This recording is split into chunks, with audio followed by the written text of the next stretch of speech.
Hockey Town, it's a place where dreams are found. We fought so many battles here, now we're the ones that they will fear.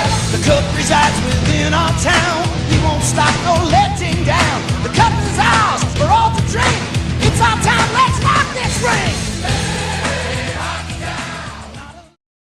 Yo, what is up, everyone? Welcome back to this brand new episode of Hockey Town Rundown. You are here with us, your beautiful hosts, once again, Carlo and Zach. Carlo, it's after Christmas. It's almost New Year's. What's going on, my dude? How's your break been so far? It's been good, man. Getting back to a normal eating schedule has been very nice. You know what I mean? Like it's been a heavy couple of days, but we're making it through. New Year's is right around the corner. Ready to say goodbye to 24, welcome in 25. And it's welcoming a new coach. I actually want to ask you about that. How do you feel real quick about that change overall? And we'll go more in depth about it as we continue along. Yeah, I mean, listen, the change was needed, like desperately. That video it blew up online of the Red Wings getting booed out of the arena as that third period against St. Louis came to a close. That spoke volumes, man. Like that was crazy. And something needed to happen. And I'm glad that it did. I'm glad that we're seeing some accountability, and Yzerman had his press conference yesterday. Like, I needed to hear something from him. And I'm so glad that we did, because honestly, I liked what he had to say for the most part, but I will say, like, the coaching change, I just hope is the first domino to fall of many. There's still a lot of work that he needs to do, because frankly, all eyes are on him now. Yeah, correct. And we're going to go in depth, me saying it once again, about everything that you just touched on.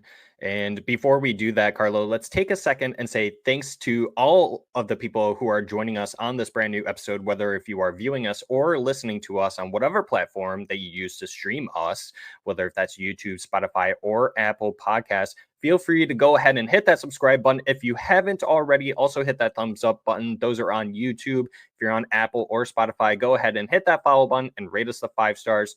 Carlo, FREE, what does that spell?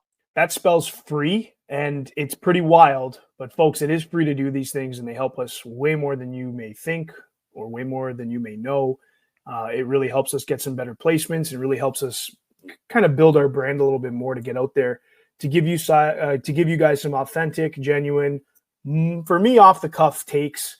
But we really like doing this stuff, covering this team, and bringing some good information to everybody with lots of passion to follow. So it is free to do. FREE does spell. Zach, take it away.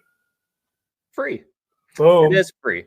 And we enjoy you guys joining us. Go ahead and leave us some comments. We enjoy communicating with you guys about everything that's going on. We do have a jam-packed episode today. We are going to try and keep it as light as possible so you guys can enjoy this episode. Let's go ahead and take a test run at that. And before we do that, thank you once again for joining us.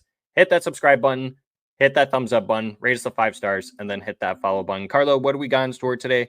We are going to go lightly in depth about the St. Louis Blues game and the Toronto game as it shows up on the scoreboard over there. We are recording today on Saturday. We typically do record on Sundays and release these episodes on Sundays. We are doing it a day early.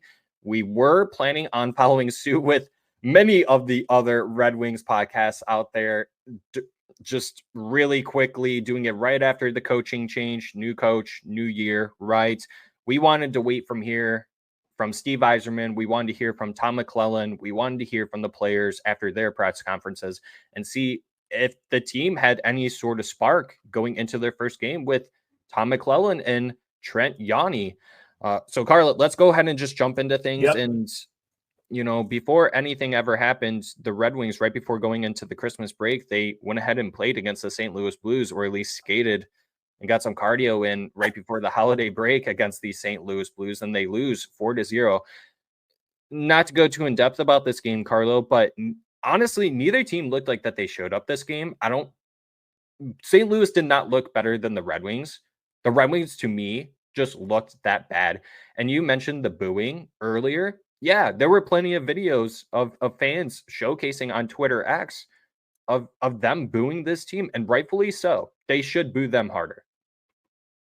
Harder and louder, dude. I mean, how many times can we sit here and just talk about the exact same gaps and the exact same problems within this team before the levee finally breaks, right? I mean, everything we've said for the last, 3 episodes is just that's the constant that continued on against St. Louis. And frankly, it really kind of boiled into, I don't want to skip ahead, but it really kind of trickled into last night's game against Toronto. It did. Yeah. I really feel that the spark happened in the third period. But yeah, nonetheless, this game was, I guess you can say, the ultimate dagger. But what Steve Yzerman said during his press conference, he didn't want to give a specific date, but this had been ongoing. He brought up the Toronto game, which they won. It kind of helped him decide on his decision to move forward and letting go head coach Derek Lalonde and bring in someone like a Todd McLellan, right? So, but yeah, you even heard Derek Lalonde post-game saying that this break couldn't have come at a better time. Did Derek Lalonde know that this was coming, Carlo? Do you think that that was a possibility and that is a reason why he would say something like that? Or do you think that he thought his head coaching job was safe? No, I don't. I mean, unless he's like not an intelligent human being, which I truly think he is. Like, he seems to be, like, he's got a good head on his shoulders. Like, you have to know that your days are like super, super numbered when the product on the ice is doing what they're doing, and you are saying the same things every post game. Like, there's just no creativity. There was no originality. And as a result of that, there was no spark. Like, listening to Dylan Larkin post game for the last 3 weeks has been terrible. And I feel bad for the guy, but I just feel like he's so tainted right now. He's just so tainted. He's probably jaded as well. But his post games have been, and I'm not saying it's easy to go up to the mic and, answer these questions for 3 weeks when you're playing like ass, but that told me that Derek Lalonde's days were numbered. So if he didn't know, I would be shocked. I think he had to have known. Honestly, it looked like he kind of threw in the towel too. Like, he kind of controlled his fate here, Zach. Like, think about it. If you have some sort of control over something, for example, your job, if you're not performing well, like in any job, if you're not performing well, that's in your control to turn that around. It comes down to, do you want to do it? It's a will versus skill a little bit. Like, do you want to continue to do this? And it just seemed like he was done. It just seemed like he was checked. And Yzerman made the movie made. And I personally, at first I wasn't like, I was very much like, I want to hear from Todd. Like, I want to, you know what I mean? And then when I heard his presser, I was like, wow, like, he is saying a lot of the right things. And then watching him behind the bench last night, he said more to the players during the game behind that bench than I think Lalonde has in 3 years. There were a couple times too where I would see him actually communicate with Alex Tanguay, and Alex Tanguay quickly would do like the Secret Service where he's like, yeah, I saw that. Like, it's coupling a little bit, So not, and going back to Derek Lalonde before we go talking in depth about Tom McLellan and Trent Yawney, but talking about head coach Derek Lalonde, not only did it seem like that he was losing traction on the players, but also with Bob Boughner, because he got let go too. And that allowed Tom McLellan to bring in someone like Trent Yawney, who has been an assistant coach with Tom McLellan for years in the past, right? So, but yeah, that was the dagger ultimately to head coach Lalonde. Was quite a few things. Was the PK was horrible pretty much the whole entire time he had been here. It was relative last year, it was in the middle, but there were highs and lows. You couldn't get offense going. Your defense structure was too, I mean, Carlo, I said it was very much just a sit back, watch type of hockey system. And that was their defensive system, was allow the team to come in, try to play defense, and then try to break out as quickly as you possible on the rush on the opposing team. But they weren't able to ever do that. So they just spent a lot of time in their own zone. Yeah, and he lost the locker room. I think he lost his own assistant coaches too, minus Alex Tanguay, but I believe Alex Tanguay was just able to flourish because he knew exactly what he needed to do and maybe wasn't listening to Lalonde at all. I'll be honest with you, dude. Part of me thinks that Lalonde was propped up by Tanguay. a lot. It could have been that too. Like, Yeah. because they just like there was a couple things that he said during his time with Detroit that just made no sense to me. And I know you remember the one where he doesn't address the team after games. Like, what are you talking about? What are you doing then? Like, what do you do? Yeah. So I really don't know if he really coached at all. Like, I'm sure he did, but like when you think about it, it's like, what did you do? Like, what was your day-to-day like? Because it just seemed very unorthodox compared to, I mean, dude, just look at what we saw last night behind the bench. There was so much communication. It was wild. And it was great to see that. There was patting on the backs I saw. There was, hey, like, don't do that. Like, what are you doing? Like, I saw all that communication because the camera was panning to him a lot. And it's just a big breath of fresh air to see that, because it's just so stark in terms of the differences between the way Todd approaches the bench versus the way Snoozy approached the bench for 3 years. He really was a snooze fest, man. Like, it's crazy what I'm seeing in one game. It's nuts. Yeah, it seems like maybe once every 82 games you would see Lalonde scream at a ref, maybe once or twice a year, right? But I do have to ask, Carlo, are you giving Lalonde at least a little bit benefit of the doubt with his coaching tenure with the Detroit Red Wings? Because let's be honest, he wasn't exactly given the best rosters overall, right? I think we can easily say, maybe not so much for you, but maybe it is for me and some other fans, that I think the team last year got a little bit lucky. Even Yzerman made it aware that there weren't no injuries. We were very lucky to have that. This team kind of outperformed their expectations, but going into this season, my expectations were to be in a wild card situation. Trying to not to go too far ahead, but do you give Lalonde a little bit benefit of the doubt based on what Yzerman gave him to work with? No, I don't. I really don't. I don't think he's going to coach again as a head coach in the NHL. Okay.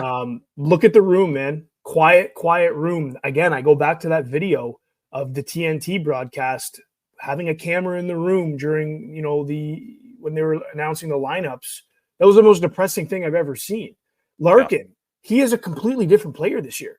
Yeah. He's a completely different leader this year. He's quiet. And I know the guy's been through some crazy, crazy things personally.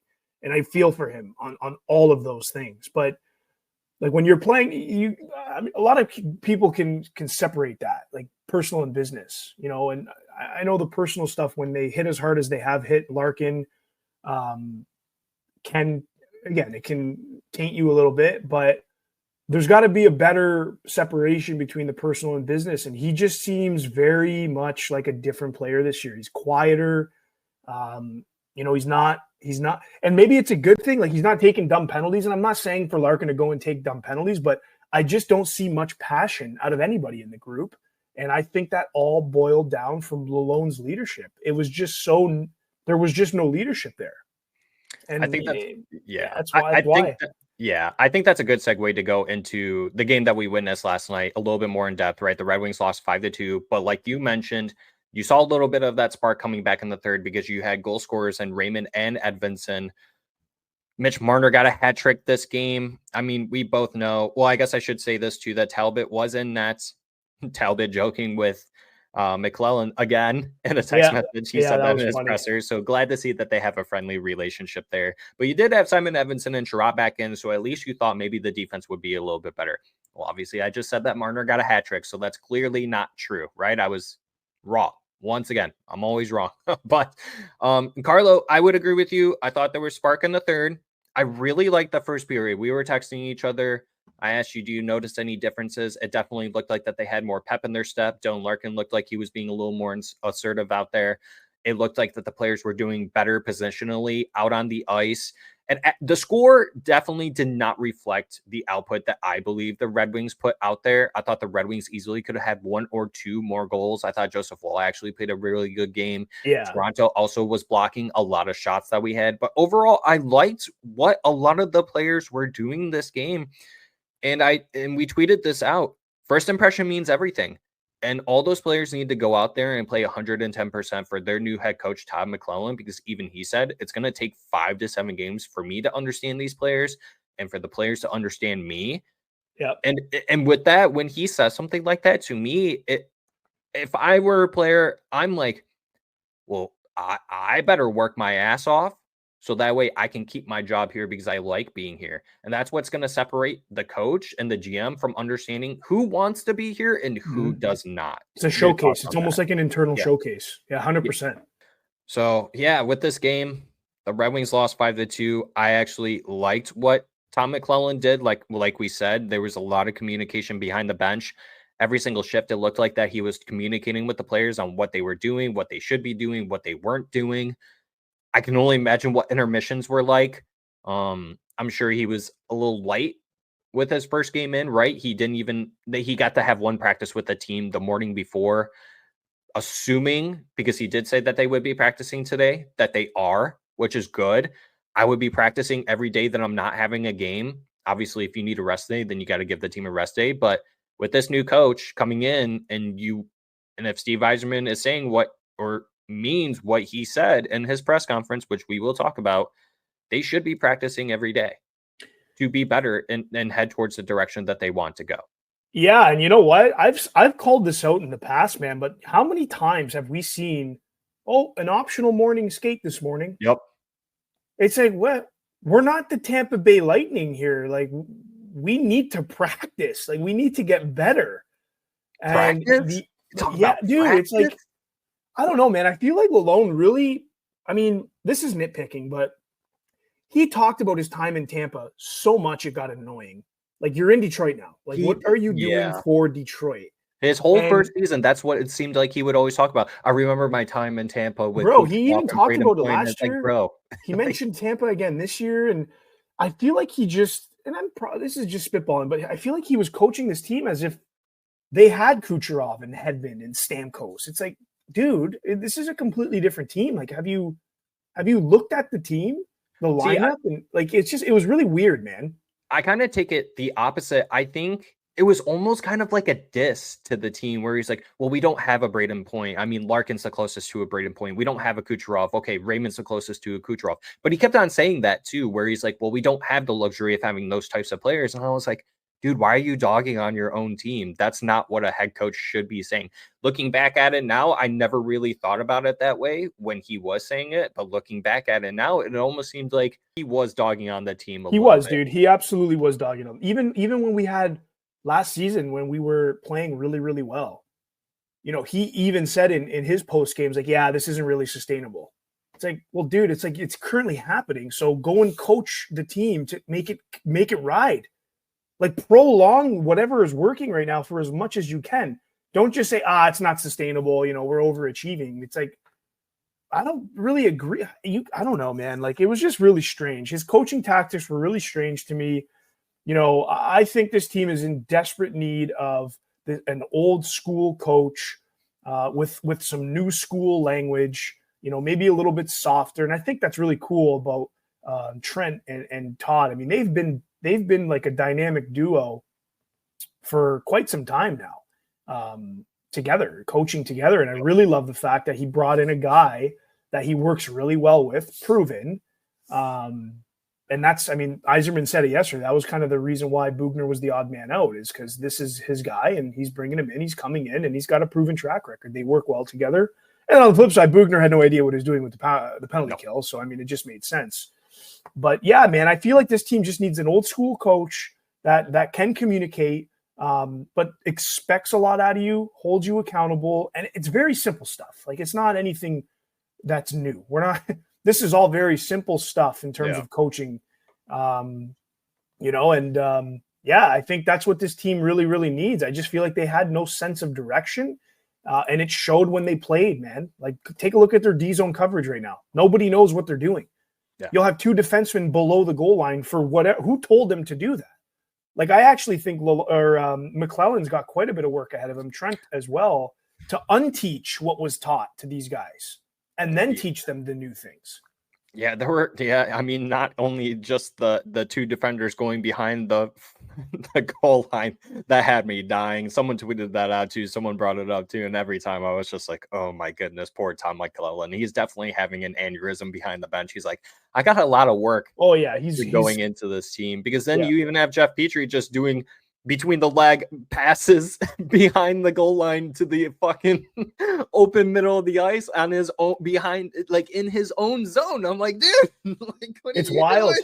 Like they have so much that they need to be untaught. And that's the part that tells me this is going to take some time.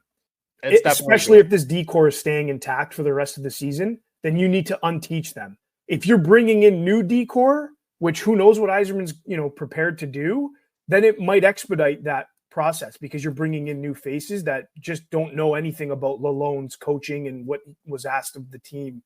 Let's go ahead and move along. Just to touch on some Red Wings news. Happy birthday to Mickey Redmond. He turned 77 on Friday. So claps to the legend himself. Did you hear what he said too after the game? What a wise man. He's like, we don't celebrate him like we used to. We just hope for many more. And I'm like, man, Mickey's another always 30 just, for sure. He's always just right there. Eh? He's just money. I love that guy. And then we have World Junior updates. Nonetheless, ASP continues to dominate. He is the captain for Team Sweden in his first game against Slovakia. Carlo, if I told you that a Swedish defenseman got 4 points, a hat trick, and played almost 21 minutes, had 11 shots on goal, and won the game 5-2, would you believe me? If I didn't know what I know, probably not. Or I'd be like, oh my God, no way. What's going on over here? But knowing what I know, I mean, ASP is about to take Western media, hockey media, by storm. Those TV commentators and all the analysts on NHL Network and whatever was portrayed on and viewed on, they were eating it up. A lot of people think that he is going to be going into it. A lot of commentators and analysts thought it's going to be a fight for best defenseman between him and Iihf Buium. And that's fine. I can see why I would give the slighter edge to ASP, not because he's a Red Wings prospect, but because I know what he can bring. Yeah. And he's been in this competition a few more times than I believe Iihf Buium has, if I'm not mistaken.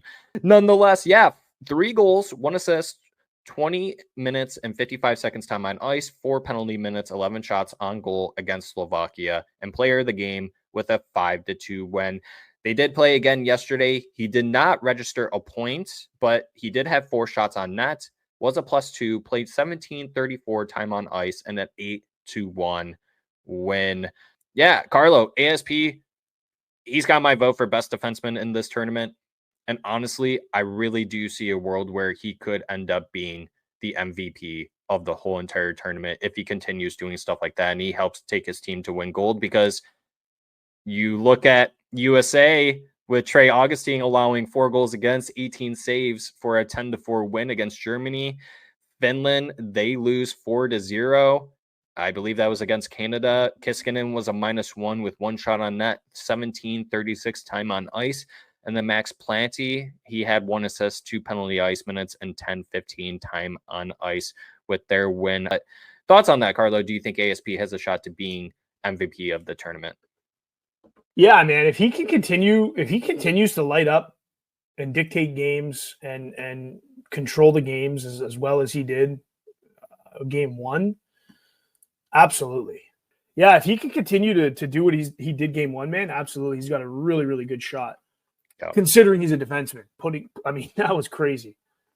Yeah, I mean, I'm sorry to hear about your Canada team. They lost to Latvia last night in a shootout. I don't know if you want to touch on that real quick. Are you guys nervous a little bit? You guys kind of made history with that one. Yeah, so Latvian goalies are godly against Canada. That's just a fact. I think he made 54 saves on 56 shots and then was perfect in the shootout for 8 rounds? And he won player of the game for Latvia last night too. Yeah, I actually was messaging a friend of mine before the game who was at the game.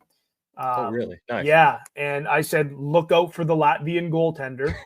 I swear, I'm like, watch this goalie against this team. And 58 or 56 shots later, it was free hockey in a shootout. And I said, continue to keep your eyes on that goalie. and he went perfect. So am I nervous about Canada?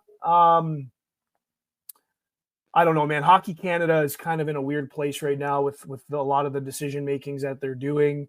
I haven't really checked into that too much. I've just haven't had the time. And frankly, I'm really just looking at prospects right now within the Detroit Red Wings organization. So I'm looking a lot at Team USA. I'm looking a lot at Team Sweden. I personally, just by looking and watching a couple of these games, I think it's going to be a Sweden-USA final. I don't think that's like a reach. I don't think that's a far take. I'm sure many would probably agree with that when you look at the talent on both rosters.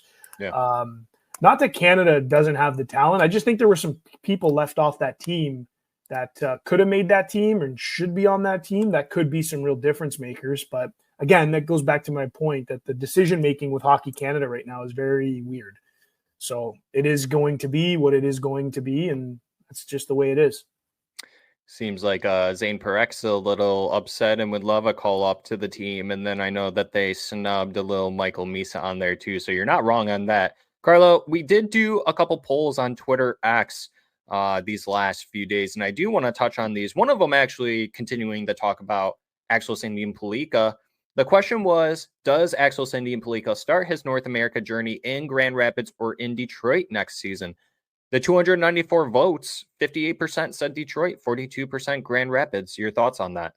I hope he starts in Detroit. Listen, if he continues to do what he's doing, and if he's got that ability to do that, there's no reason for him to start in Grand Rapids. Grand Rapids are currently better than the Detroit Red Wings. Like, if the Grand Rapids Griffins played the Detroit Red Wings, my money goes to Grand Rapids Griffins winning in regulation. I think he should come up to Detroit. Detroit desperately needs a different defenseman. One different defenseman would be huge for this team at this current time. I would love to see him up with Detroit. Granted, he continues to do what he's doing, and he's showing continuous signs of growth. If he runs stale or runs into a wall, then obviously the decision is going to be pretty easy. Let's go get him in GR. Let's get him moving into that system and then move him in when we see that he's, contributing consistently. His growth is there, blah, blah, blah, blah, blah. But honestly, at this point in time, seeing what he did game one, I want to see what he does for the rest of this tournament. I think there's no reason not to have him in Detroit right away. Like he's something else, that kid. The few arguments that I had been hearing the last few days, ever since the tournament started, right, is this is the argument for him to start in Grand Rapids, right? It's okay. Well, you're watching a tournament where it's bigger sheet of ice compared to North America. Okay, I really don't think that that's going to be an issue whatsoever. Two, right now in this tournament, he's playing against kids of his own age. Okay, well, he plays in the Swedish Hockey League and is having one of the most historic seasons for a young defenseman in that league. Yeah. And three, the Red Wings depth on the right-handed D position is a short list, Carlo. It's Sider, Hall, Tuomisto, and one other player. I believe those are the only four players signed on the right-handed D side that you could utilize. Isn't Petrie on the right-hand side? His contract's over next season. Oh, fair.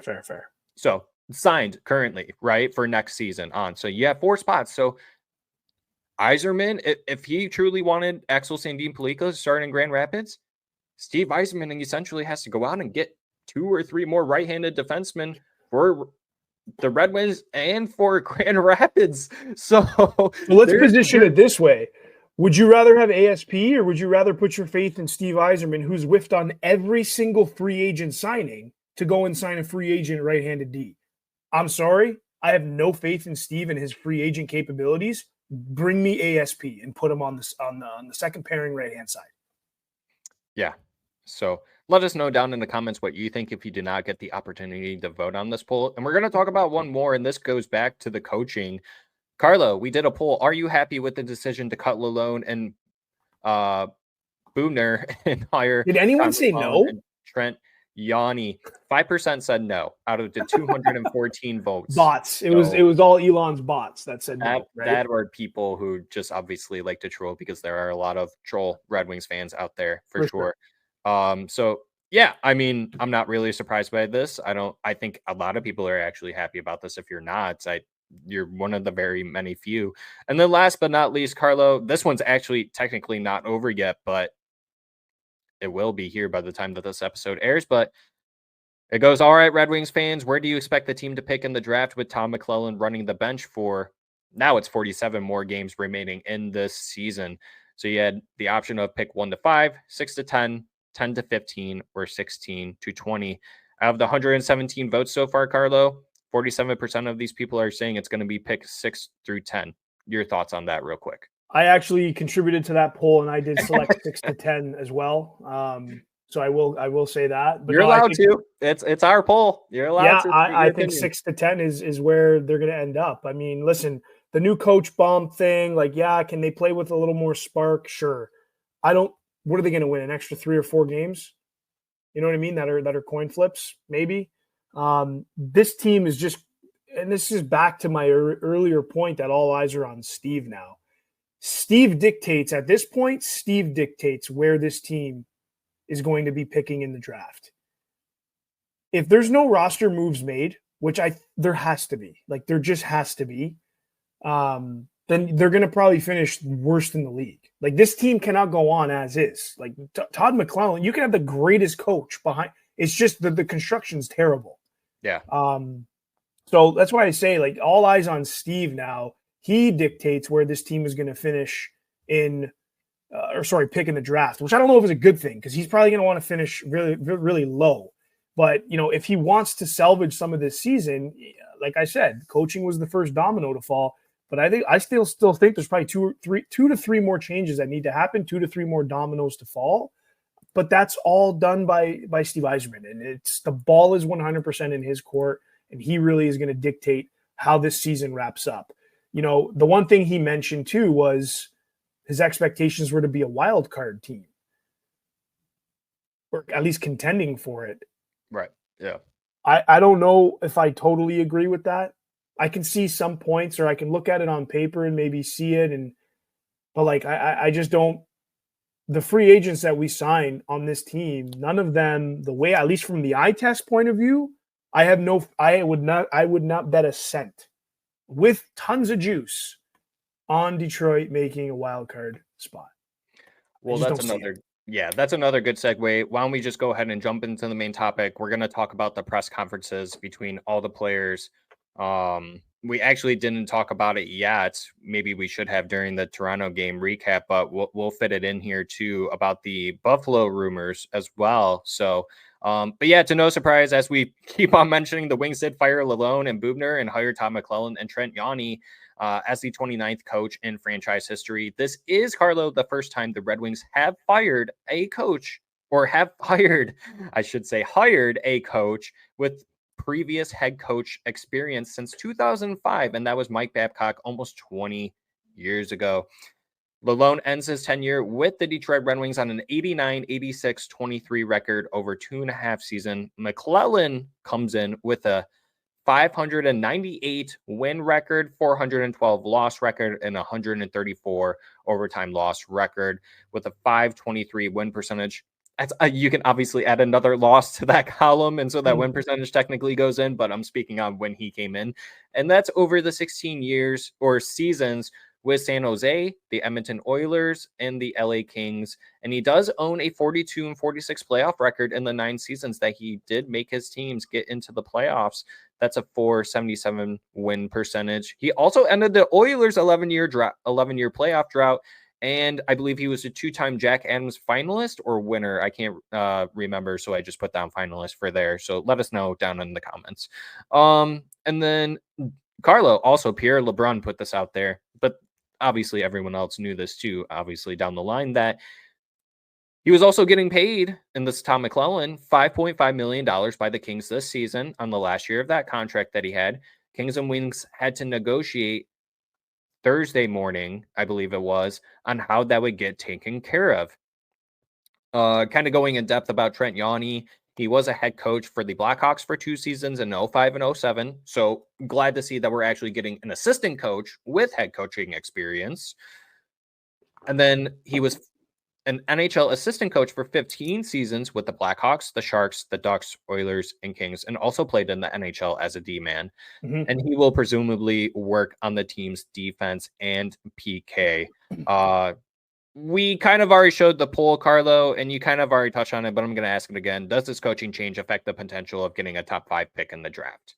Even overall, it kind of does depend on Steve Yzerman. All eyes are on him.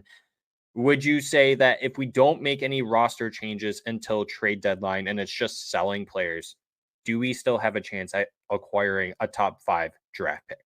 Yeah, I would say so. Yeah.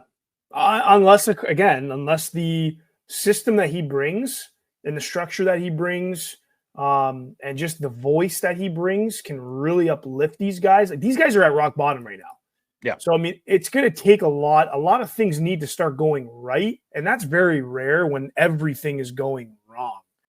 So, I mean, it's tough to predict, man. I mean, I have no reason to believe that this team is not going to pick in the top 5, but I could be dead wrong. Like, I could be not putting enough stock or faith into these two new coaches, right? I mean, seeing is believing. So, I mean, let's see what they can do. But as right now, I just, a lot of things need to go right. And, you know, you don't really hear of a lot of things going right when literally everything's going wrong. Yeah. It takes time.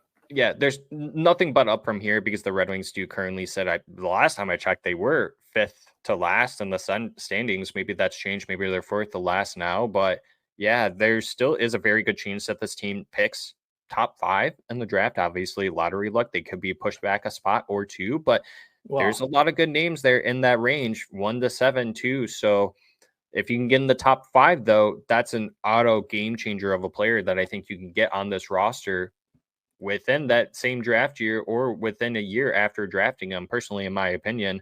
Carlo, let's go ahead and jump into these press conferences and talking about Steve Yzerman's first, because that was the first one to come out. I'm just going to go ahead and list some things that he said, and I'll just kind of let you deep dive into what you want to pick apart, and we'll just kind of talk about those things. Unless you want to stop me, feel free to do that too. Cool. But you already talked about this. Steve Yzerman said expectations were to be a wild card team at this point if everyone was healthy and doing well. Clearly, they're not. He thought the coaching lost the room. Defense and offense were struggling. No shit.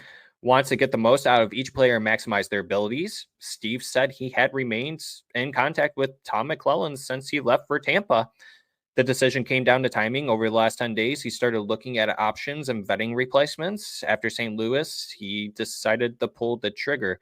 So it could have been either after St. Louis or Toronto. Tom McLellan did say in his press conference that it was about 10 days ago him and Yzerman started having the real serious conversations about him wanting to make that coaching change. So we'll kind of pick that apart, I guess, if we want to. But Steve Yzerman says that he hopes that Todd and Trent can come in and get them to the level for this season and beyond. It was Todd's decision to bring Trent on board with him that resulted in Boughner being let go. We did touch on that. Steve says he could have gone with an interim coach as a test drive, but ultimately, he believes Tom McLellan is a guy he wants to work with, says it's for the next year and beyond, so more than a 2-year deal. Let's talk about the deal real quick. How do you feel about that, Carlo? Well, I think Steve is not I don't think he really ever does anything that's testy. He usually makes a decision and he's going to stand by it. So I would imagine this deal is a 3-year deal, similar to what he gave Derek Lalonde, to give it a good shake.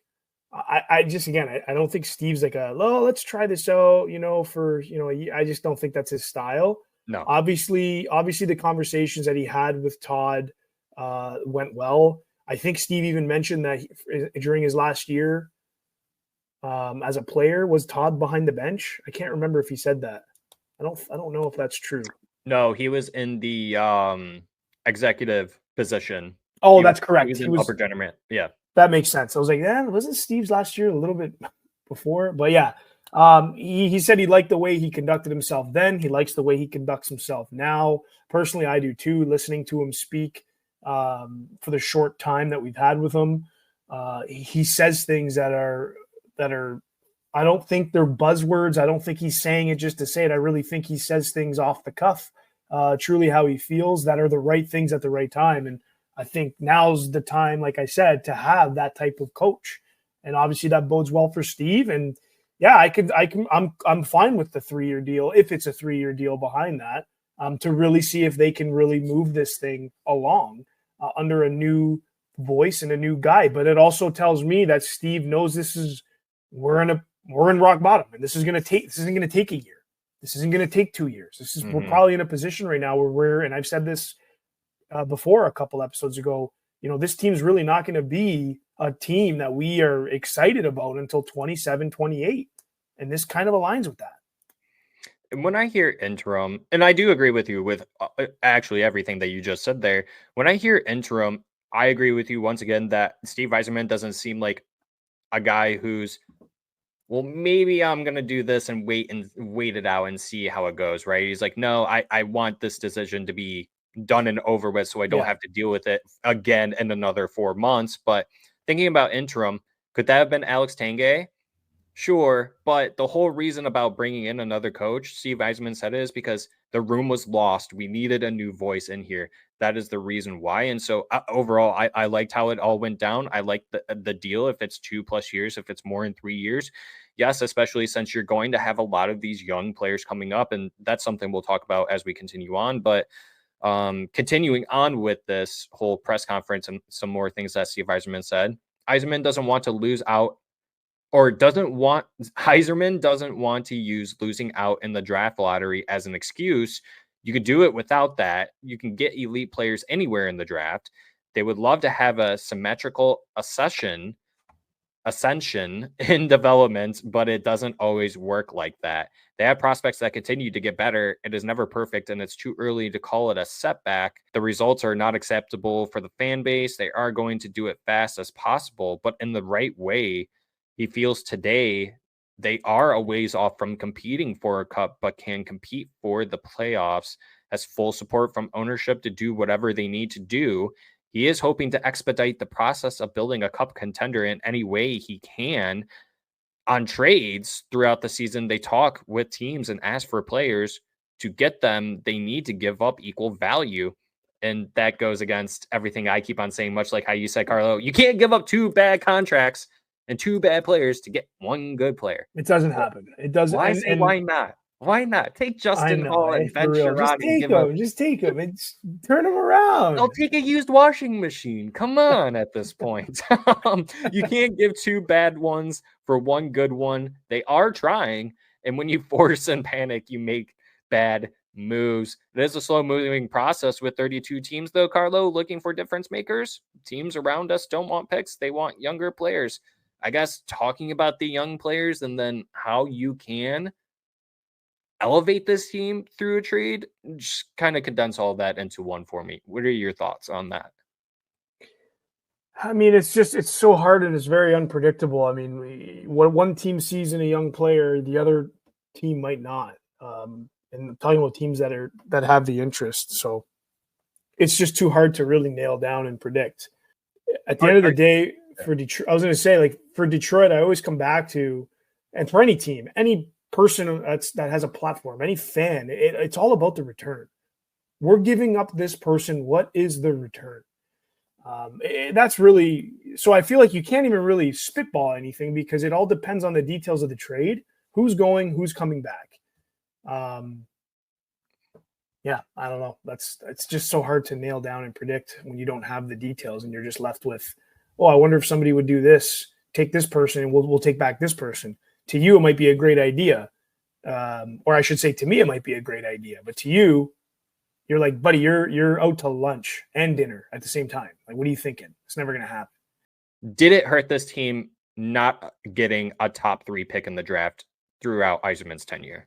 Granted, we have a Lucas Raymond, we have a Moritz Seider, we have a Simon Edvinsson, but did it hurt this team? I don't know, man. Like, you'd have to really go back. I'd have to go back and look at the top 3 picks over the course of the last, 5 years to get you the answer on that one.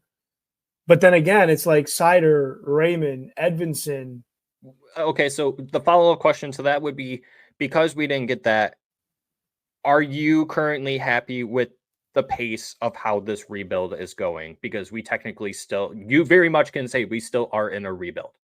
Oh, we have 100% we are. We currently are right now. Yeah, I mean, am I happy with the pace? No, I don't think anybody's happy with the pace. This isn't just going back on Steve. Like, I guess let me frame it this way. Am I happy with the pace in the Yzerman era? I'm okay with it. It's been since 2019. However, I am running out of patience because of him whiffing on free agents. I truly think we could be further along had he have made better decisions in free agency, because I feel like his first round draft picks have been great. And again, I'll mention them again: Seider, Raymond, Edvinsson, Casper. If we had a good pluck of free agents that weren't 100% misses, dude, we could be way further along than we are today. So that part I'm not okay with. And that's something that he needs to fix. Like he absolutely needs to do something about the errors that he made in free agency. Am I happy with the overall rebuild going back to when Ken Holland decided to prolong it and sign Franz Nielsen and sign these? No, like that's just like I'm just out of patience, man. It's been so long, but I feel like this whole patience thing is not all entirely on Yzerman. The only thing on Yzerman is his free agent signings the past couple of years. So I don't even know if that answers your question. I guess I'm 50-50. But with that being said, Carlo, and it's not like that the Red Wings are in a cap situation where right now, yes, they have, what is it, like $3 million in cap right now. But you look at going into next season, I believe it's like $18 million. The cap is going to go up, obviously. So maybe around $22 to $24 million range the Red Wings will have cap space, right? So it's not like the Red Wings are in cap hell because of the names that you listed. Like you have Kopp, you have Sherratt, you have Hall, you have Petrie, you have Comfort, these longer contracts that probably never should have been signed as long as they were. But that's the main issue with these players is how long they were signed for. That is now creating the issue on this team, right? Because you're saying that these players, they're genuinely not really providing very much for this team right now. So well, there's little to no value, Zach. They're not they're not showing any signs of leadership. Zero. They're not producing. And they have my biggest beef is the trade protection that they all have. Like that really kind of screws us, because they could really play the game of, okay, I'm only interested in these teams. And those are all the teams that don't want you because you're that undesirable. So now we're stuck. Yeah, that's the issue that Yzerman has created right now. And that's the issue with the trades that he spoke on, because he got a little testy with one of the reporters at his press conference where he's like, seriously, if you have a better idea on how I can make this happen, then please let me know. And I thought that was fantastic from him. I actually pretty defensive of him to go out there and say that too. Like I think he's feeling it, dude. I really do. Yeah, but I don't think he's like feeling it from like ownership, but I think he's feeling it from fans. I think he continuously hears it like, hey, this needs to go faster. And finally it kind of hit that nerve inside of him where he's like, okay, enough. Like, I know that, right? Yeah. Like, I'm trying to work on that, but it falls on him because, like you said, he gave them these no trade clauses. If that is what's holding him back, because you go back and look, you had to trade Olli Maatta because he didn't have that protection. Jake Wallman didn't have that protection. And then you had to let David Perron and you had to let Gosper walk. Players that I think you could easily say are better than Sherratt, Hall, Petrie, and then some of the forwards on this team too, but we couldn't move them because of those trade protections that you said, and that you're very limited on who you could trade them to. And these players could easily say no, because that's the only team I could trade you to, because they have cap that can take you currently right now, right? And possibly going into next year. But nonetheless, like I've said, I do think there is some capacity for a decent amount of these players. If you look in the offseason, that you could do something, especially with that cap going up. But it, like Steve Yzerman said, you can't give two bad ones for one good one. It's just that difficult, right? But Carlo, I really didn't take any notes on Todd McLellan presser, but I don't know if you want to touch on what he said, if you had anything. But overall, with Todd McLellan and him and his press conference, it was a breath of fresh air. And honestly, he's the dad that this team really needs, or at least wanted, but I don't think they understood that that's what they needed. Does that resonate with you a little bit when I say it like that? Yeah, it does. And that's honestly a really good summary because that's really how it looks and how it feels with him and what he's trying to do. Like the one thing I liked about him is he said that he wasn't going to come in and overcoach and just generally overdo it. And I think that's honestly a great approach. He's giving himself the 5 to 7 games. It sounds like Steve is too. During the intermission last night when he was talking with Mick, he said, like, let's not look at the standings. Like, we know, we get it. We are where we are. He's like, let's just see where we go after, a month of hockey here with a new voice. And Todd seems to be a kind of guy that will hold you accountable. He seems to be a kind of guy that'll tell you when you're doing well and he'll tell you when you're doing bad. And, one thing that stood out to me as well is, he told the guys who were confident currently, feeling good, to continue to play well. Just play a little harder, a little faster, a little stronger. And he told the guys that were playing, maybe with a lack of confidence to do some self-reflecting and, figure out what kind of player it is that you want to be in this group. And I think that's perfect, man. Like that's just it's a very good way to go about it because you're letting people know that, hey, I know you're playing well. I've seen it. Keep doing what you're doing. Here's a couple things you can do. And hey, to the other ones, it's like, hey, I know you're not playing well and I know you're not confident right now. Go find that. Like, I'm pretty sure any dad would probably say that to their kid or their nephew or whatever, if they're feeling a certain way or if they're feeling really good or if they're feeling really bad about themselves. Like, yeah, I think you nailed it in terms of your summary. But I really like what he said throughout his presser. I like what the players said about him behind the bench after the game. Ben Sherratt mentioned how much communication there was. It sounded like that never happened. We know that never happened. But Ben's point was that, it's really going to speed things up and it's really going to tell us a lot quicker what he wants out of us as players and what he wants us to do. So I'm really excited for this era, man. This season to me is a wash. I don't know if anybody else is out there saying it's not a wash. I'd love to hear why it's not a wash. It's going to take time when everything's going wrong to make everything go right. It's going to take a long time. Not something I think is salvageable in this season. But I'm really excited for this era with Todd McLellan. I think he is the type of coach that we need. And just look at those two behind you. Do those look like guys you want to disappoint? Trent Yawney looks like someone who's going to yell at me because my bet isn't made correctly, and he's going to make me do SEAL Team 6 training every day. He's going to put you through budge training every day until you figure out how to clear the puck out of your zone. It's like, that's what this team desperately needed. We have become very soft, but that starts at the coaching group, and the coaching group was very, very soft. I've said that way too many times. We're now into a new era. It looks like we got a couple of, I don't want to call them hard asses, but hard asses. and I'm really excited to see how this team responds to having someone who is vocal and will hold you accountable right there. So we'll see how it goes. I think it's a good decision. It's a good first decision. Now we need to see a second and third, maybe fourth decision also get executed on and make sure that they're not misses and make sure that they are very good tactical decisions that are made. And that message is directly going to Steve Yzerman. So we'll see what he's got. Do you have any worries? And maybe it's not even worries, but do you have any, what's the word I want to use? Do you have any positives maybe that you're looking for when it comes to Tom McLellan and Trent Yawney coming in? Because we look at this prospect pool that the Detroit Red Wings have, they should be having plenty of young players coming up. They do currently have a decent amount on the team currently right now. So what do you think that's going to look like for Tom McLellan and Trent Yawney with a lot of these young players coming up to the Detroit Red Wings soon? Well, I guess I'll branch off to what I said earlier. Like the current team right now, they need to be untaught a lot of things.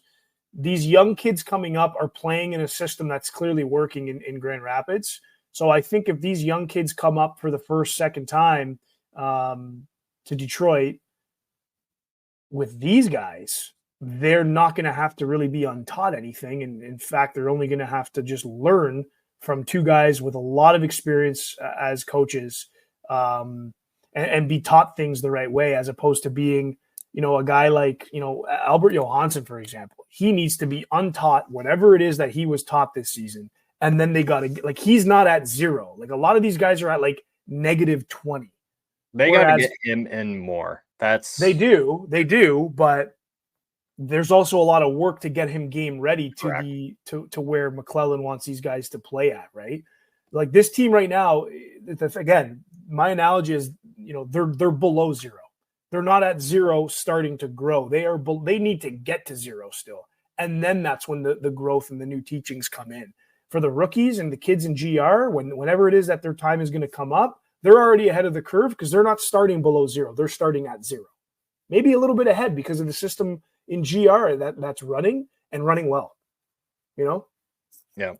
So Larkin, Kane, and Seider press conference. Are you surprised, I guess, to start, that these 3 were chosen as the players to go up there and speak to the media? No, I think that made perfect sense. Yeah. I don't want to hear from Ben Sherratt. The guy's got no emotion. I don't want to hear from Andrew Kopp. The guy doesn't even do anything in the room. And I'm just back to that TNT video. That was embarrassing. I don't want to hear from JT Compher, also emotionless. I want to hear from Patrick Kane because it's Patrick Kane. And I want to hear from Moritz Seider because, with all due respect, the last month, Moritz Seider has been the captain of this team in the way he's been vocalizing things, the way he's been communicating, the way he's been taking responsibility. That guy, and maybe Larkin's just beat way too down, and I hope that comes back up. But Moritz Seider is 100% deserving of a constant A on his sweater, and I'm really in the train of thought that he is the next captain of this team. Some would maybe argue that he should be the captain right now, but we don't got to go there. Not today. We'll save it for another episode. But during this press conference, Larkin said that he is sad to see Snoozy gone. I'm sure they all are, maybe to some degree. Larkin also says it will be nice to play for someone with some coaching experience. Yeah. There were some shots. There was definitely some shots. Seider was asked about the bigger picture with his long contract, thinks they found a good solution to their bigger goals. And then Kane was asked a few questions and he seems to be pretty happy with it. So I'm going to keep it short with this press conference. But yeah, I mean, when I look at these 3, okay, you have the captain, you have Kane, one of the older vets on this team, probably does have somewhat of a voice in the room. And then you have Seider, who gets an A every once in a while. I think that this clearly shows, Steve Yzerman handpicked these players specifically to go and talk to the media, right? And those reasons are because, yeah, Carlo, I would agree with you. I think Seider, once Larkin is gone, Seider could be eventually the captain of this team. Lucas Raymond, you easily could have put up there too. I think he's a lock for an A. I believe he played with an A last night against the Toronto Maple Leafs. So you really could have picked anyone. And I did say this to you yesterday. I found it actually really funny. And McLellan, I believe, is the one who said this, that he's gonna make players go out there, and he felt bad for Dylan Larkin always having to talk to the media after hard losses like this. So he's gonna make a lot of players actually go out and talk to everyone. So I thought this was hilarious. We saw Sherratt, you talked about him earlier, and then we saw Raymond both doing the post game conference yesterday, and I was like, I think this is the first time I've seen them both together doing a post-game coverage together. If anyone can tell me that that's not true, please go ahead and leave it in the comments. I would love to see that video of them previous, but I thought that was funny. I thought that was a really good, solid press conference. All 3 of them, honestly, were really good. I think it gave us a lot of clarity. My expectation for the rest of the 40 games, or 47 games, I should say, Carlo, before we go into the Buffalo rumors, is that primarily what I expect out of Tom McLellan and Trent Yawney is I want them to build relationships with these players, pick apart who are the ones who want to be here and put in the effort versus the ones who don't, try to differentiate from that and start I guess you can call it a new rebuild, quote unquote, retool on the fly, whatever, because you got to move on from some of these players on this team. It's clear to that. And I think Tom McLellan comes in and helps out with a lot of that. But yeah, he's definitely got to help out with players like Tarasenko. I think Rasmussen's another player. I would love for him to get a little spark under him. Marco Kasper, he can keep doing what he's doing. I'm not expecting anything more of him, but maybe even like players like Alex DeBrincat, Dylan Larkin, Patrick Kane, Tarasenko, like we mentioned. Maybe he can fix the defense a little bit. Maybe he can just make a couple tweaks with Sherratt. Who knows? But yeah, it's a lot of work for Tom McLellan and Trent Yawney here with Alex Tanguay. It's going to be an interesting 47 game season with the rest of the way to go, Carlos. So, like we said, I think it's pretty clear that the Red Wings are more than likely going to stay between the 1 and 10 bottom of the league area. So if anyone thinks otherwise, please let us know down in the comments. We would love to hear why you believe that. And I'm not laughing because I think it would be silly, but I'm genuinely curious to hear what you have to say about that. But Carlo, let's go in depth about the Buffalo rumors because, and correct me if I'm wrong, I'm just going to say it was a scouting person from Buffalo being at the Red Wings game. Yet again, this would be the second time that a scout has gone to a Red Wings game to check out players. Previous, it was people saying, oh, it could have been for the other team. But now this kind of inclinates that they are there for the Red Wings, right? Who was the exact person that was actually there? What was their title? Do you have that? I believe it was Director of Pro Scouting for Buffalo. His name's Jeremiah Crow. Okay. Yeah, I mean, to your point, I think you're right. I think at this point, if you're there a second time, then there's a good chance you're there for the Detroit Red Wings, and you're looking for something there. You're also looking for something and someone that's currently playing on the team, and maybe not looking at a prospect unless there's some sort of big package going out. So very intrigued to see who is kind of catching the attention of Buffalo. We can discuss why later once we have something definitive. But again, for me, it's all about what are we looking at it coming back? What are we looking at return wise? And I know the names that have gone out there quite a bit with folks is, Dylan Cousins and Bo Byram. I think you mentioned earlier that there was potentially even a couple more names that were missed that could be of interest or intriguing. So we'll see what comes of it, man. What are your thoughts on it? Yeah, I'm glad you asked. And that is those are the players that are on a lot of people's minds, especially Red Wings fandom, saying they want a Cousins or a Bo Byram, and the Red Wings should go out and get them. So we decided, I should say it like that. We went out there and did another poll, shocking, because we love to hear what you guys have to say, and we'd like to include that in our recordings. So if you were Steve Yzerman, and much like Steve Yzerman said, you can't just trade two bad contracts for one good run, like a Cousins or a Byram. Which top prospect in the Red Wings prospect pool do you trade away to get a top player in return? And this didn't have to pertain to Cousins or Byram, but who is the most likely top prospect that the Red Wings have that you would feel comfortable trading to get a really good player in return that could help out right now? I put on there Casper, Danielson, and MBN, and then we put down other comment who. Someone said Trey Augustine. I thought that was pretty interesting. They said that Kosa is pretty much ready now, so might as well move Trey Augustine. I was like, I don't really like that. But going into this, Carlo, there is still 8 hours left on this poll, but kind of doing it prematurely. Out of the 124 votes, 29% are saying Marco Casper would be the player that they would be interested in trading. And so, honestly, Carlo, I kind of agree with them. Maybe outside, maybe NBN.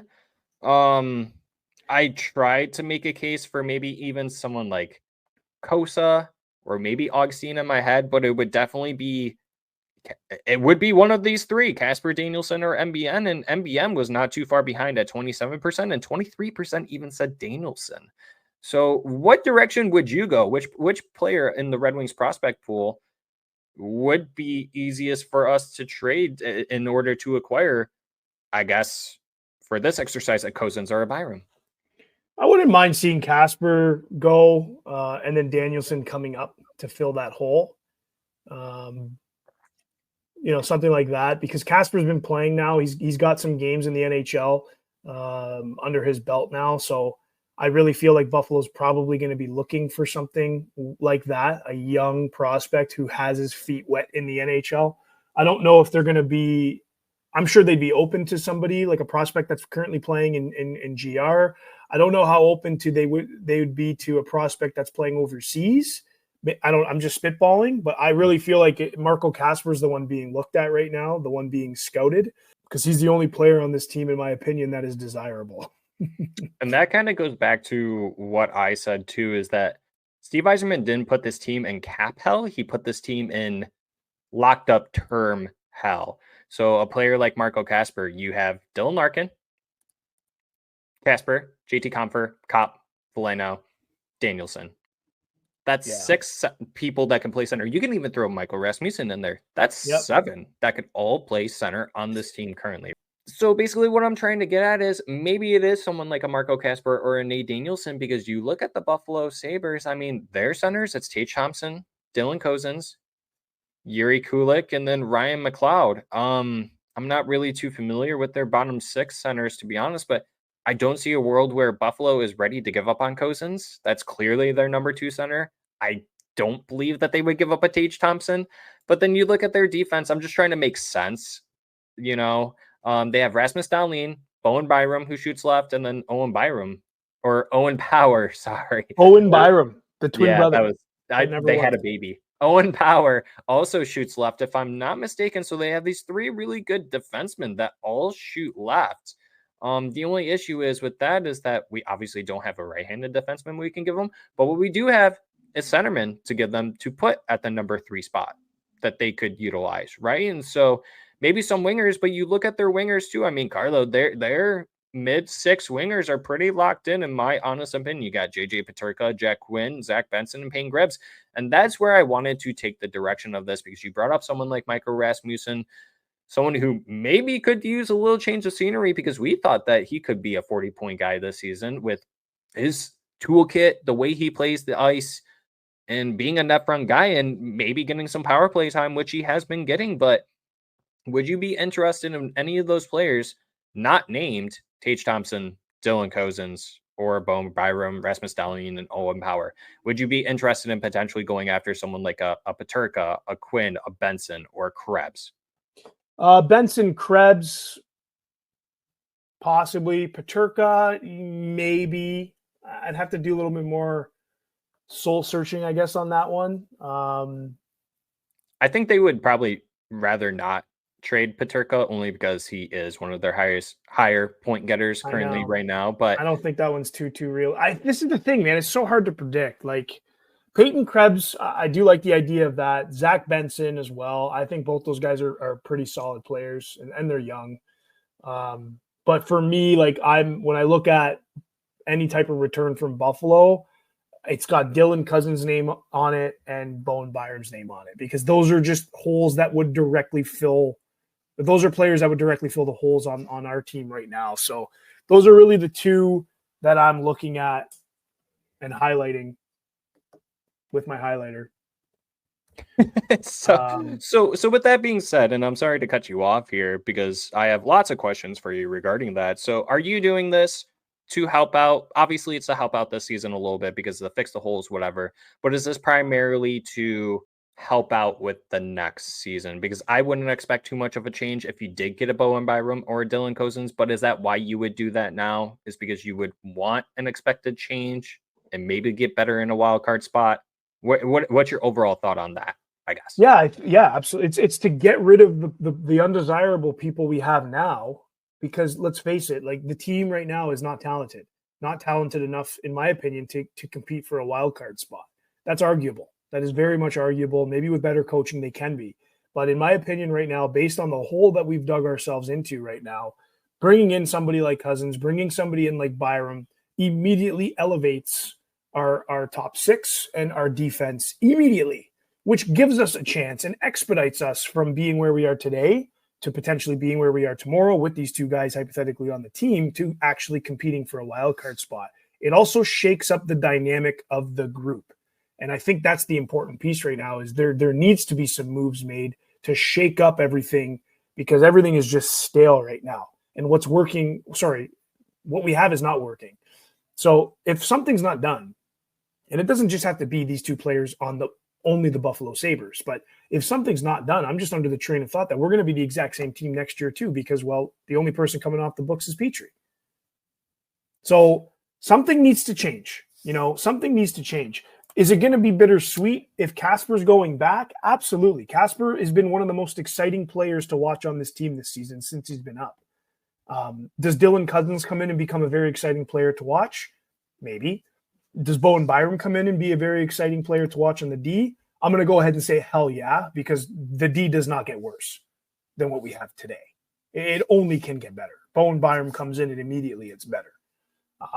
So I don't know, man. I really hope that something is done here. And if it's with Cousins and Byram, I think that's huge for us. I really do think that kind of it just changes the outlook of this team very well this year and definitely next year too. Yeah, 100%. Let us know down in the comments, however you view us or listen to us. Let us know what you think about potential trade targets with the Buffalo Sabres, who you would like to be traded to the Red Wings and who you would like to give up. I'm sorry, it can't be Kopp, Sherratt, Hall, Petrie, all those guys. Steve Yzerman said so. If you got better ideas, let him know. He would love to hear them. Carlo, before we wrap up this episode, just wanted to touch on the one around the league news thing that I have written down because I thought it was the most interesting to actually speak on this podcast was that Colorado signed Mackenzie Blackwood, and it's a 5 by $5.3 million extension. I don't like it. I'm not a fan of it. Your thoughts on that? You're not a fan of it. I don't like the term. I think it's too long. I think 5 they by might 5? have. I think it's one of those situations where he'll do good this season, but I think it's going to be a trickle effect afterwards. So it's like that honeymoon phase. I guess that's the best way for me to say it. He had a 34 save performance last night. Not a big deal. He put up some big numbers last night. I think there must be something honestly, his numbers as a whole, like he's got a .916 save percentage, 2.75 goals against average, 22 starts this season, 10 wins. I don't know if I'm against that contract, to be honest with you. I think it's going to age really well. I really think it's going to age really well because I'm pretty sure he's a young buck too. So my thoughts are, I think it's a contract considering cap going up as much as we hope and think it's going to. I think that contract's right on the money, if not a value contract in the next 2 to 3 years. I hope it doesn't work out for them because I don't like the Colorado Avalanche. I never will. But congratulations to Mackenzie Blackwood on securing the bag for 5 years. I mean, that's over $20 million right there for 5 years. So, and then going out there and putting up a game for himself too. That's awesome. Good for him. Claps for him. Claps for him for sure. Okay, Carlo. I think we touched on, I know we touched on a lot, but I think that's about it. If there's anything I missed out on that maybe you want to touch on real quick in your final thoughts, go ahead and leave them out there, buddy. No, I think nothing really else. It's just the final thoughts are really, it's crazy how, a domino falling could bring some more patience back. It's crazy how accountability and speaking publicly about the misfires can bring some patience back. That's one thing I think not just the Red Wings, but more teams should really do is have more, I don't want to call them behind the scenes, but more interactions with media, which then interacts with fans. The NHL talks about wanting to grow the game so much. There's so many different avenues of them that they're not doing that could do that. And I get some teams, like especially with Yzerman, is they want to keep things very need to know. And, I get all that, but, for the sake of the game and for the sake of the fans really love entertainment. And sometimes when you watch and your only source of entertainment in the NHL is watching games, in our shoes, we've been watching very poor games.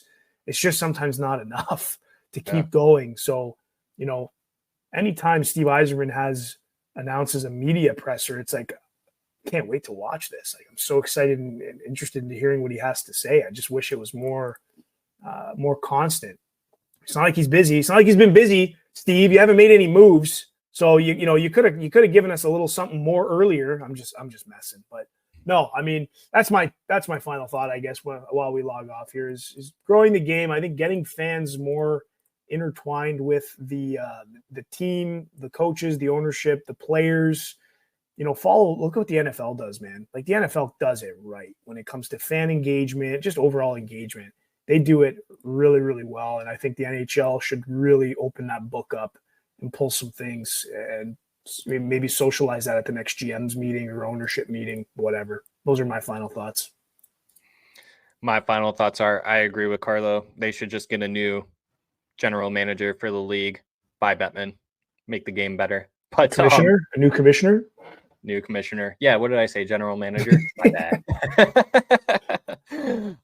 Yeah, my final thoughts are, let's go Red Wings. I'm very excited for this new chapter in Detroit Red Wings history. I think Tom McLellan, he won a cup with this team in the Mike Babcock era, which is super awesome. The Red Wings haven't had an experienced head coach in almost 20 years since they hired Mike Babcock back then in 2005. So it's going to be a lot of ups and downs, probably the rest of the 47 games this season. The best thing that fans could do right now is pay attention to a lot of the younger players, maybe pay attention to some of the key players like Dylan Larkin. He's obviously not younger. Alex DeBrincat, I'm very curious to see what actually ends up happening with him. We didn't really touch on him, but that's another player that I think could be floating out there. And then you mentioned Rasmussen. That's another player that's floating out there too that I think could be out there. But a lot's happening right now, Carlo. And with Tom McLellan coming in, I think he might want some roster changes coming up and probably is speaking to Yzerman every single day about what he's seeing, what he's hearing, what the players are doing, what they're not. So it's a tightrope. That's why I said these players got to come out 110% for the next 5 to 7 games, not just game one. First impressions count, but can you maintain that? So a lot of showcasing for sure. And with that being said, those are my final thoughts, and we're going to stop it right here. So thanks for joining us once again on this brand new episode of Hockeytown Rundown. We do appreciate it. If you have not already, why don't you go ahead and follow us on all of our socials and all of our streaming options that we have. We are on YouTube. Subscribe to us on there. You can rate us the 5 stars. If it's Apple or Spotify, all you have to do is rate us the 5 stars. Hit that follow button. Carlo, free. Unbelievable. Hell of a deal, guys. Don't miss out on the opportunity to do something for free. Always a good opportunity. It's our New Year's bundle to you. It's like hugging a puppy. It's just free to do. Just do it.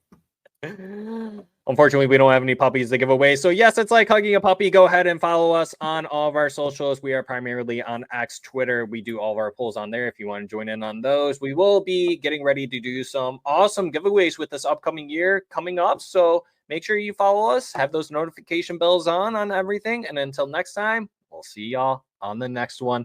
See ya. Later.